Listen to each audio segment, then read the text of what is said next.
Le petit groupe descend prudemment. L'endroit est escarpé, mais il n'a pas été choisi par hasard. It's very important to clean after the fire. Yes, yes. En 2019, ici même, dans le massif des Monts d'Ambazac, 50 hectares de forêt ont brûlé. 3 ans après cet incendie, des traces sont encore visibles, comme des marqueurs qui rappellent que le danger est toujours bien réel. What can we do to prevent a fire Comment here? peut-on prévenir les incendies ici? Je dirais que pour bien surveiller cette forêt, une caméra suffit. Only one. Avec les pompiers de l'urgence internationale, l'expert du projet européen, baptisé Sylvanus, présente ses préconisations, des capteurs au sol, des caméras thermiques.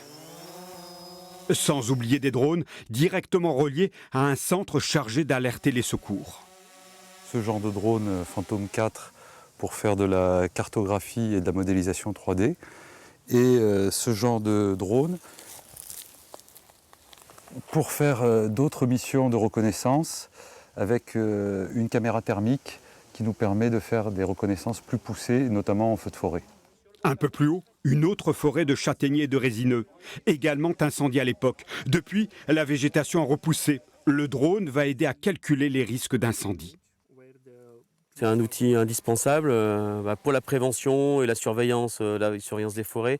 Déterminer aussi les moyens d'accès dans les massifs, alors surtout après un incendie, puisqu'on voit ça repousse de manière assez anarchique quand c'est pas entretenu. Il y a toute une trilogie en fait maintenant. Il y a la prévention, l'intervention et l'après-feu et la replantation des arbres. Et ces 3 objectifs ne peuvent être atteints qu'avec les forestiers qui cherchent à diversifier les essences pour empêcher les incendies. La prise en compte du risque incendie va se faire au travers des travaux d'entretien, pour diminuer finalement le volume de végétation accompagnatrice qui, elle, serait finalement plus inflammable. Mais les acteurs de la forêt, ce sont aussi les riverains. Ce qui serait bien aussi, c'est de nettoyer les parcelles, les anciennes prairies qui sont en friche maintenant. Oui, oui. Ça ferait des pare-feux aussi. Hein.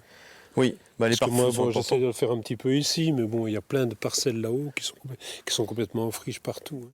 Ces indications sont précieuses pour les porteurs du projet qui ne perdent pas de vue que ceux qui vivent de et pour la forêt peuvent les aider à consolider leur modèle. Partout où nous allons, les gens sont ouverts à ces idées et d'accord pour cette expérimentation. Et n'importe où dans le monde, l'objectif est le même, utiliser les nouvelles technologies pour trouver des solutions. D'ici quelques mois, Sylvanus commencera à être expérimenté aux 4 coins de la planète, en Indonésie, au Brésil, en Australie, mais aussi en France, plus précisément dans ces monts d'Ambazac, encore préservés, mais qui en juin 2023 feront l'objet d'un test grandeur nature, un méga feu virtuel.